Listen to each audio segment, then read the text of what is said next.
शिरपूर तालुका police ठाण्याचे police निरीक्षक जयपाल हिरे यांच्या नेतृत्वाखाली तालुका पोलीस व वन विभागाच्या संयुक्त पथकाने दिनांक 6 डिसेंबर रोजी जामण्यापाणी वन क्षेत्रातील अतिदुर्गम भागात मोठी धडक कारवाई केली।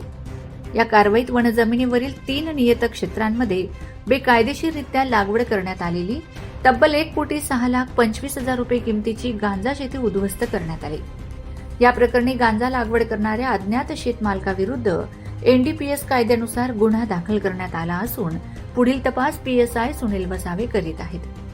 मिळालेल्या गोपनीय माहितीनुसार जामण्यापाणी वनक्षेत्रातील अतिदुर्गम जंगल परिसरात काही संशयित व्यक्ती गांजाची शेती करत असल्याची माहिती पोलीस निरीक्षक जयपाल हिरे यांना प्राप्त झाली होती।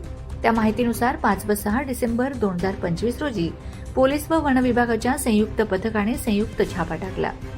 या कारवाई दरम्यान भोरखेडा, बबळास तसेच कंपार्टमेंट क्रमांक 1042 मध्ये गांजाची लागवड आढळून आली। या 3ही ठिकाणांवरील एकूण 3 एकर क्षेत्रामध्ये सुमारे 2125 किलो वजनाचे गांजा पीक लागवड करण्यात आली होती।